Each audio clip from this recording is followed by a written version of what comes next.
ఓం గం గణపతియే నమః. స్వర్ణలక్ష్మీ నమస్తే అస్తు. పరబ్రహ్మ స్వరూపిణి రాజ్యం దేహి ధనం దేహి సర్వకామాంచ దేహి మే. ప్రతి ఒక్కళ్ళకి స్వర్ణలక్ష్మి అమ్మవారు బ్రహ్మ జ్ఞానాన్ని ఇవ్వాలని, తద్వారా ప్రతి ఒక్కళ్ళు ప్రతి నిమిషము చక్కగా నవ్వుతూ హ్యాపీగా ఉత్సాహంగా ఉండాలని, అలానే కొన్ని సందర్భంలో మనకు నచ్చినవి వస్తాయి, కొన్నిసార్లు కొంచెం లేటుగా రావచ్చు. అలానే మనకు నచ్చిన వాళ్ళు కొన్నిసార్లు మన దగ్గర ఉండవచ్చు, కొన్నిసార్లు దూరంగా ఉండవచ్చు. ప్రతి సందర్భంలో కూడా ప్రతి ఒక్కళ్ళు చక్కగా నవ్వుతూ హ్యాపీగా ఉండాలని, ఉత్సాహంగా ఉండాలని, అలానే మనస్తత్వం మనకి అమ్మవారు ఇవ్వాలని చెప్పేసి మనం కోరుకుందాం. అంతేకాకుండా అమ్మవారు మనకి ధనాన్ని ఇవ్వాలి, ఐశ్వర్యాన్ని ఇవ్వాలి, సర్వకామాంచ సిద్ధి, అనుకున్న ప్రతి కొరకు కూడా నెరవేరాలి.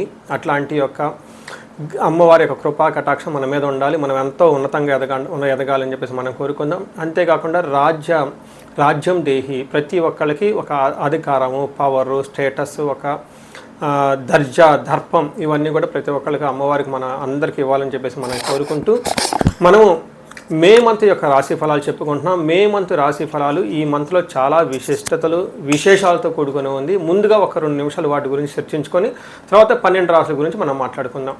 ఈ మాసం మనకు వెరీ ఇంట్రెస్టింగ్గా పౌర్ణమితో స్టార్ట్ అయ్యి ఈ మాసం అంతా అంటే మే మంత్ అంతా పౌర్ణమితో స్టార్ట్ అయ్యి పౌర్ణమితో ఎండ్ అయిపోతుంది. మనం చూసుకుంటే ఇందులో వైశాఖ మాస పౌర్ణమితో స్టార్ట్ అయ్యి జ్యేష్ఠ మాస పౌర్ణమికి మనకి మే మంత్ అంతా ఎండ్ అయిపోతుందని గమనించుకోవాలి. ఇందులో 3 ముఖ్యమైన విశేషాలు ఉన్నాయండి. ఒకటి, ఈ మంత్ మనకి బిగినింగ్లోనే బుద్ధ పూర్ణిమతో స్టార్ట్ అయిపోతుంది. దీన్ని గురు పూర్ణిమ అంటారు, బుద్ధ పూర్ణిమ అని అంటారు, వైశాఖ మాస పూర్ణిమ అంటారు. చాలా చాలా విశిష్టత కలిగిన పూర్ణిమ. పర్టికులర్గా గురువుకు సంబంధించి, చంద్రుడికి సంబంధించి ఎవరైనా కనుక దోషాలు ఉంటే ఆ రోజున మెడిటేషన్, ధ్యానం చేస్తే చాలా బాగుంటుంది. కొన్ని వైష్ణవ టెంపుల్లో విష్ణుమూర్తికి కళ్యాణ మహోత్సవం కూడా జరుపుతూ ఉంటారు. చాలా చోట్ల జాతరలన్నీ జరుపుతూ ఉంటారు. ఒక వెరీ ఇంట్రెస్టింగ్, చక్కగా బాగా ఎంజాయ్ చేయవలసిన పౌర్ణమి వైశాఖ మాస పౌర్ణమి. తర్వాత మనకి 12 తారీఖు హనుమత్ జయంతి ఉంది. ఇది చాలా చాలా ముఖ్యం. పర్టికులర్గా ఏలినాటి శని ఎవరికైతే ఉంటుందో, తర్వాత కుజదశ, కుజుడు అనుకూలంగా ఎవరికైతే ఉన్నారో వీళ్ళు ఈ హనుమత్ జయంతిని చక్కగా జరుపుకోవాలని నేను కోరుకుంటున్నాను. ఆస్ట్రాలజికల్గా అంటే జ్యోతిష శాస్త్రం ప్రకారం ఒక ముఖ్యమైన విషయం ఉందని అందరికీ బాగా తెలిసింది, కర్తరి అంటారు. అంటే సూర్యుడి కృతికా నక్షత్రంలో ప్రవేశించిన తర్వాత సూర్యుడి యొక్క తీవ్రత చాలా అధికంగా ఉంటుంది కాబట్టి ఈ 13 రోజులు 15 రోజులు కర్తరి అంటారు. ఈ రోజుల్లో ఎక్కువగా మంచి మంచి పనులు చేయకుండా నిషిద్ధం అని చెప్తూ ఉంటారు. అంటే ఈ మాసంలో కర్తరి వచ్చేటప్పటికి 11వ తారీఖున కర్తరి స్టార్ట్ అవుతుంది, 28వ తారీఖు కర్తరి ఎండ్ అయిపోతుంది అనమాట. ఈ ఉన్న మధ్యలో 15-16 రోజులు మనం చూసుకుంటే కర్తరి అంటారు. ఈ కర్తరిలో జనరల్గా బావులు తవ్వటాలు, తర్వాత వ్యవసాయానికి సంబంధించిన పనులు స్టార్ట్ చేయటాలు, వివాహాలకు సంబంధించి లేదా కొంచెం గృహప్రవేశాలు లాంటివి చేయకుండా ఉంటే మంచిది. అయితే ఈ కర్తరి ఆధ్యాత్మికానికి సంబంధించిన పనులు చేయడానికి చాలా చాలా యోగ్యతనిస్తూ ఉంటుంది. హోమాలు చేసుకోవచ్చు, విద్యారంభం చేసుకోవచ్చు, చాలా మంచి మంచి పనులు, ఆధ్యాత్మిక సంబంధించిన ఎలాంటి పనులైనా చక్కగా చేసుకోవచ్చు. అలానే ఇంటికి సంబంధించిన పనులు, పాత ఇంటికి సంబంధించిన పనులు అవన్నీ చక్కగా చేసుకోవచ్చు. ఆల్రెడీ అంతకుముందు వివాహానికి సంబంధించిన పనులు చేస్తుంటే ఈ టైంలో కూడా కంటిన్యూ చేసుకోవచ్చు. అయితే కొత్తగా మాత్రం కొన్ని విషయాలు మాత్రం చేయకూడదని చెప్తుంటారు. సో ఇందులో ఇంతే కాకుండా జ్యోతిష శాస్త్రం ప్రకారం 4 గ్రహాలు ఈ మాసంలో కూడా మారుతూ ఉన్నాయి. ఇది కూడా ఒక ముఖ్యమైన విషయం. మనం ఇక ముందు వీడియోలో ఈ 4 గ్రహాల యొక్క ఇంపాక్ట్ ప్రతి రాశికి ఎలా ఉందో మనం తెలుసుకుందాం. మనం వృషభ రాశి చూస్తే మే మంత్లో ఎలా ఉందో చూద్దాం. ఫస్ట్ ఇందులో ఉన్న నక్షత్రాలు చూస్తే ఇందులో కృతిక 2, 3, 4 పాదాలు, రోహిణి 1, 2, 3, 4 పాదాలు, మృగశిర 1, 2 పాదాలంతా ఈ వృషభ రాశిలో ఉంటారు. పేరు బలం చాలా చాలా ఫేమస్ అని పేర్లు మాత్రం ఈ రాశిలోనే ఉంటారు. ఈ ఊ ఏ ఓ వా వి ఊ వే ఓ అన్న అక్షరాలంతా కూడా వృషభ రాశిలోనే అంటారు. చాలా చాలా ఫేమస్, ప్రసిద్ధి వెంకటేశ్వర స్వామి పేరు బలం ప్రకారం వృషభ రాశి కిందే వస్తారని గమనించాలి. మన 4 గ్రహాలు మారుతున్నాయని చెప్పుకున్నాం. అందులో 11వ తారీఖు కుజుడు, తర్వాత శుక్రుడు వచ్చేటప్పటికి 14వ తారీఖు, 15వ తారీఖు బుధుడు, సూర్యుడు, ఈ 4 గ్రహాలు మారటంతో ఎలా ఉంటుంది ఈ రాశి వాళ్ళకి చూస్తే లఘు గోచారము, సూక్ష్మ గోచారం అన్న ప్రకారం గమనిస్తే వీళ్ళకి 12వ తారీఖున ధనచ్ఛేదం, అంటే 12లో ఉండటం వల్ల సూర్యుడు వల్ల ధనచ్ఛేదం, ధనం విపరీతంగా ఖర్చు అయ్యే అవకాశం ఎక్కువగా ఉంటుంది. స్థాన నాశనం, ఉద్యోగంలో చాలా జాగ్రత్తగా ఉండాలి, చాలా ఇబ్బంది పడే అవకాశం ఉంటుంది. వ్యాధులు వచ్చే అవకాశం ఉంటుంది. ధనక్షయం, ధన లాభం రెండూ చూపిస్తూ ఉంటుంది. ఓ పక్క ధనం గురించి మీరు చేసే ప్రయత్నాలు, ప్లానింగ్లన్నీ చక్కగా నెరవేరుతూ ఉంటాయి, కానీ ఓ పక్కన వచ్చిన ధనం కూడా కోల్పోతూ ఉంటుంది. సో చూసారు కదండి, కొంచెం మిక్స్డ్గా ఉండే అవకాశం ఉంటుంది. మనం డీటెయిల్డ్గా కనుక చూసుకుంటే సూర్యుడు 12 నుంచి ఫస్ట్ హౌస్కి మారటంతో కొంచెం ఇబ్బంది పెట్టే పరిస్థితిలో సూర్యుడు ఉన్నారని గమనించాలి. ముఖ్యంగా ఉద్యోగంలో ఇబ్బంది పడే అవకాశం ఉంటుంది, బాస్తో గొడవలయ్యే అవకాశం ఉంటుంది, మీ చుట్టూ ఉన్న వాళ్ళని మిమ్మల్ని ఏదో ఒక విధంగా పక్కకు లాగాలి అని చూసేవాళ్ళు ఎక్కువ ఉంటారు. బయట జాబుల మార్కెట్ బాగలేదు కాబట్టి కొంచెం కొంచెం జాగ్రత్తగా ఉండటం ఎంతైనా అవసరం. గవర్నమెంట్ అఫీషియల్స్ తోటి, హైయర్ అఫీషియల్స్ తోటి ఒక్క మెట్టు కొంచెం వెనక్కి తగ్గి ఈగోకు పోకుండా కొంచెం హంబుల్గా జాగ్రత్తగా ఉండాలని చెప్పేసి నేను కోరుకుంటున్నాను.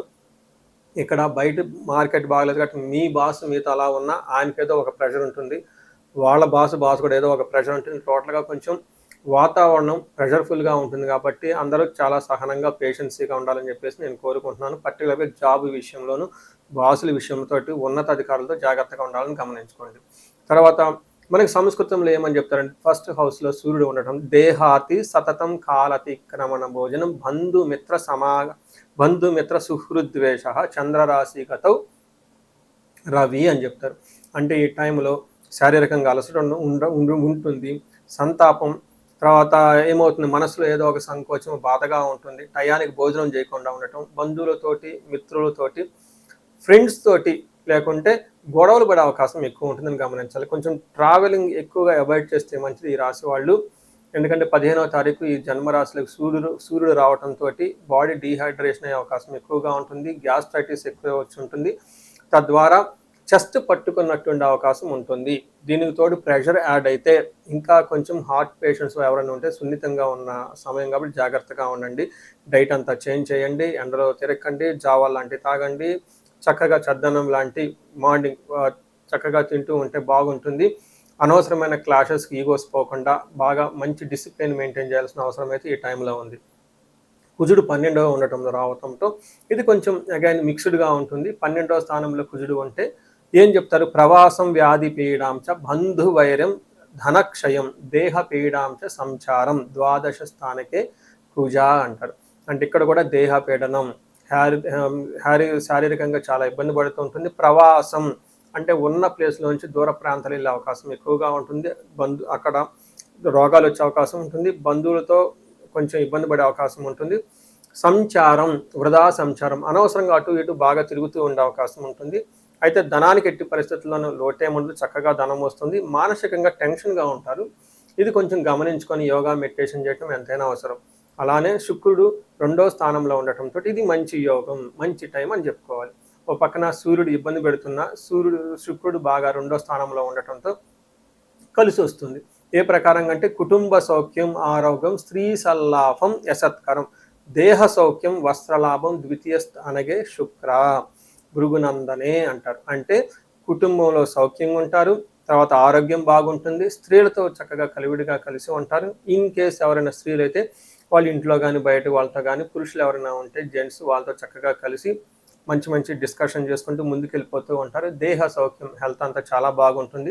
వస్త్ర లాభం, మంచి మంచి షాపింగ్స్ అన్నీ చేస్తూ ఉంటారని గమనించాలి. అంతేకాకుండా టయానికి మంచి ఫుడ్ తింటూ చక్కగా ఉంటారని గమనించుకోవచ్చు. అయితే ఇప్పుడు నక్షత్రం ప్రకారం చూసుకుంటే కృతిక, రోహిణి, మృగశిర 3 నక్షత్రాలు ఉన్నాయి. ఇందులో కృతికా నక్షత్రం వాళ్ళకి సౌఖ్యంగా ఉంటారు, ఫారిన్ రిలేటెడ్ ఉన్న వాళ్ళకు బాగా కలిసి వస్తుంది, ఫారిన్లో ఉన్న వాళ్ళకు బాగా కలిసి వస్తుంది, క్షేమప్రదంగా ఉంటారు, సౌఖ్యంగా ఉంటారు. అయితే ఒక్క విషయం కృతికా నక్షత్రం వాళ్ళు గమనించుకోవాలి, వీళ్ళకి ఐశ్వర్యంతో పాటు నాశనము, అనుకున్న పని కాకుండా కొంచెం పర్టికులర్గా జాబ్ వ్యవహారాల్లో ఇబ్బంది పడిపోయే అవకాశం ఉంటుంది. తద్వారా మృత్యు భయం, అంటే అసలు ఫ్యూచర్ ఎలా ఉంటుంది. చాలామంది నాకు ఫోన్ కాల్ చేస్తూ ఉంటారు, అట్ ది ఏజ్ ఆఫ్ 45-50 ఇయర్స్కే వాళ్ళు ఆల్రెడీ రిటైర్ అయ్యారు, ఇంకా లైఫ్ అయిపోయిందన్న ఒక విపరీతమైన ఫ్రస్ట్రేషన్లో ఉండి ఫ్యూచర్ ఏంటి అని కాల్ చేస్తూ ఉంటారు. నాకు ఒకసారి ఎందుకు అలా జరుగుతూ ఉంటుంది, టాప్ సెలబ్రిటీస్ చూడండి వాళ్ళ వయసు ఎలా ఉంటుందో, ప్రైమ్ మినిస్టర్ చూడండి వాళ్ళ వయసు ఎలా ఉంటుంది, అంతేందుకు ట్రంప్ వయసు చూడండి వాళ్ళకి ఎలా ఉంటుందని చెప్తూ ఉంటాను. మీరు 45-50కే ఎక్కడికో లూప్లో పడిపోయినట్లు, అంతా లైఫ్ అయిపోయినట్లు, ఏం సాధించినట్టు ఎక్కువ మంది ఫీల్ అవుతూ ఉంటారు. అలా ఏమీ అవుతుందండి, లైఫ్ రాజయోగాలు ఎప్పుడు ఏ మూమెంట్లైనా వచ్చేసి ఎప్పుడైనా అవుతూ ఉంటారు. ఈ రాశి వాళ్ళు కొంచెం మృత్యు భయం, అందుకని భయపడైతే అవసరం లేదు, చక్కగా ఉండాలని గమనిస్తున్నాను. రోహిణీ నక్షత్రం వాళ్ళకి క్షేమంగా ఉంటారు, సంపదలు చక్కగా ఉంటాయి, ధనలాభం బాగుంటుంది. ఈ రాశి వాళ్ళకు కూడాను అనుకున్న కార్యక్రమం కాకపోవడంతో మృత్యు భయం, అయ్యో ఉంటామా పోతామా, అసలు ఏంటి ఫ్యూచర్ అన్న ఆలోచనలో ఉంటూ ఉంటారు. అలానే మృగశిర నక్షత్రం వాళ్ళకి క్షేమంగా ఉంటారు, సౌఖ్యంగా ఉంటారు, ఫుడ్ చక్కగా తింటూ ఉంటారు, లాభప్రదంగా ఉండే మాసం అని గమనించుకోవాలి. తర్వాత వీళ్ళకి మృత్యు భయము ఉంటుందా పోతుందా ఎలాంటిది అనే దానికి భయపడుతూ ఉండే అవకాశం ఎక్కువ ఉంటుంది. వృషభ రాశి వాళ్ళకి స్పెషల్ నోట్ అండి. ఈ రాశి వాళ్ళు బాగున్న రాశిలో ఇది ఒక రాశి. చిన్న చిన్న అవాంతరాలు వస్తూ ఉంటాయి కాబట్టి దాని గురించి మీరు పెద్దగా ఇబ్బంది పడడం అవసరం ఏం లేదు. ఈ మంత్ కొంచెం ఉద్యోగంలో జాగ్రత్తగా ఉంటే సరిపోతుంది. మిగతా అన్ని విషయాలు చక్కగా ఉండొచ్చు. 15వ తారీఖు హార్ట్ పేషెంట్స్ ఎవరి నుండి జాగ్రత్తగా ఉండాలని నేను కోరుకుంటూ ఉన్నాను. వీళ్ళకి పరిహారం చూసుకుంటే ఇండివిజువల్గా మీరు చూసుకుంటే సూర్యుడికి ఆర్ఘ్యం ఇవ్వటము, సూర్య నమస్కారాలు చేయటము, సూర్య అష్టకం చదవటం చేస్తూ ఉంటే చక్కగా ఉంటుంది. దీనితో పాటు ఆంజనేయ స్వామి గుడి కనుక ఎక్కువగా విజిట్ చేయటం, సుబ్రహ్మణ్యేశ్వర స్వామి గుడి విజిట్ చేయటం, కందులు 1 కేజీ దానం చేస్తూ ఉంటే చక్కగా ఉంటుంది. ఈ రాశి వారికి అష్టైశ్వర్యాలు కలగాలని చెప్పేసి నేను కోరుకుంటున్నాను. ఈ రాశి వారికి ముఖ్యంగా ఎవరైతే ఏజ్ 35 నుంచి 45 మధ్యలో ఉన్నారో వాళ్ళకి ఒక రీసెర్చ్ గ్రూప్ లాగా స్టడీ చేస్తున్నాను నేను. ఎవరికైనా గనక ఆర్థికంగా ఇబ్బందులు పడిపోతూ ఉంటే స్వర్ణలక్ష్మి విశేష హోమం అని ఉంటుంది, దాన్ని చక్కగా జరిపించుకోండి. తద్వారా మీకు బహుముఖ ఆదాయము వనరుల ద్వారా వచ్చే అవకాశం ఉంటుంది. మల్టీ సోర్సెస్ ఆఫ్ ఇన్కమ్ వస్తుంది.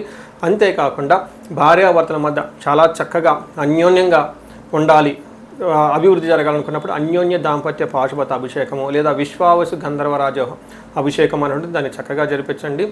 అంతేకాకుండా చాలాసార్లు మేము చండీ హోమాలు ఎక్కువ జరిపిస్తూ ఉన్నాము. లాస్ట్ మంత్ చూసుకుంటే చాలా చండీ హోమాలు చేసాము. ప్రతి ఒక్కళ్ళు కూడా శత్రు బాధలు ఉన్నా, లేదంటే కోర్టు వ్యవహారాలు సరైన అట్టిడు కాకుండా మధ్యలో ఆగిపోతున్న, మీరు ఆఫీసుల్లో ఒక మంచి మేనేజర్ లెవెల్ పొజిషన్లో ఉండి సీనియర్ పొజిషన్లో ఉన్న, మీ మీద ప్రమోషన్ రాకుండా అడ్డుపడుతున్న వేరే వాళ్ళు మీకు కావాలని ఇబ్బంది పెడుతున్నా కానీ ఇలాంటి వాళ్ళు చండీ హోమం చేయించుకున్న, అలానే రాహు దశ ఎవరికైతే నడుస్తుందో వాళ్ళంతా రాహు అంతర్దశలో వాళ్ళు ఉన్నారో చండీ హోమం చేయించుకుంటే చాలా బాగుంటుంది. అంతేకాకుండా ఇది పిల్లలకి అకాడమిక్ టైం కాబట్టి మనకి విద్య బాగా రావడానికి మనకి 3 రకాల దేవతలను ఉపాసన చేస్తూ ఉంటారు జనరల్గా. హయగ్రీవ స్వామి, మేధా దక్షిణామూర్తి, నీలా సరస్వతి. మీ యొక్క ఇండివిజువల్ యొక్క జాతకం చూపించుకొని ఒక్కసారి ఆ యొక్క మీ యొక్క జాతకానికి అనుగుణంగా ఏ దేవతలకు సంబంధించిన ఉపాసన చేస్తే బాగుంటుంది, ఆరాధిస్తే బాగుంటుందో తెలుసుకొని తద్వారా ఆ యొక్క దేవతలకు పర్టికులర్ మేధా దక్షిణామూర్తికి మూలమంత్ర జపము, హోమము, దానాలు ఇవన్నీ చేసుకుంటూ ఉంటే అకాడమిక్స్లో పెర్ఫార్మెన్స్ వచ్చే అవకాశం ఎక్కువ ఉంటుంది. ఇవి కాకుండా మీకు ఎలాంటి సమస్య ఉన్న, కాలసర్ప దోషం ఉన్న, పర్టికులర్గా వివాహానికి ఇది మ్యారేజెస్ టైం కాబట్టి మీకు 28 సంవత్సరాలు 27 వచ్చి ఇంకా వివాహం పోవట్లేదంటే ఖచ్చితంగా ఏదో ఒక దోషం ఉంటుంది. అవన్నీ చూపించుకుంటూ ఉంటే చాలా చూపించుకొని పరిహారాలు చేయించుకుంటే తీవ్రతను బట్టి చక్కగా పెళ్ళే అవకాశం ఎక్కువ ఉంటుంది. ఇవి కాకుండా మీ లైఫ్ అప్పటిదాకా 35 ఇయర్స్ వరకు చాలా బాగుంది, మాకు 35-45 మధ్యలో ఉండి అనుకోని విధంగా మేము మధ్యలో కెరీర్లో ఆగిపోయాము, స్టాగ్నేషన్ పీరియడ్ వచ్చింది, కన్ఫ్యూజన్ వచ్చింది, ఎటెల్లలో అర్థం కావట్లేదు అనుకున్న వాళ్ళు ఒక్కసారి జాతక చక్రం చూపించుకొని ఎందుకు ఇది వచ్చింది, దానికి ఏమన్నా శాపాలు ఉన్నాయా, లేదంటే ఏమన్నా గ్రహ దోషాలు ఉన్నాయో తెలుసుకొని ఆ శాపాలు ఆ గ్రహ దోషాలు తీసేసుకుంటే లైఫ్ 10 ఇంట్లో ఖచ్చితంగా ముందుకెళ్తూ ఉంది. ఇంకా ఒకటి, ఎవరికైతే ఏలినాడు శని, అర్ధాశ్రమ శని, తర్వాత అష్టమ శని నడుస్తూ ఉందో వాళ్ళందరూ కూడాను చక్కగా సంపూర్ణ శాంతి పూజలు చేయించుకోవాలని చెప్పేసి, మీకు ఎలాంటి సమస్య ఉన్నా కానీ దానికి చక్కటి పరిష్కారం ఉంది. ఎలాంటి కన్ఫ్యూజన్ ఉన్నా దానికి పరిష్కారం మీ జాతకంలోనే ఉంది. చక్కగా పరిష్కారాలు చేసుకొని మీరు జీవితంలో 10 ఇంతలు ముందుకు ఎలా ఎదగాలని, మీకు అష్టైశ్వర్యాలు కలగాలి, భోగభాగ్యం కలగాలి, చక్కగా సమాజంలో ఉన్నతంగా ఉండాలని చెప్పేసి నేను కోరుకుంటున్నాను. నమస్తే.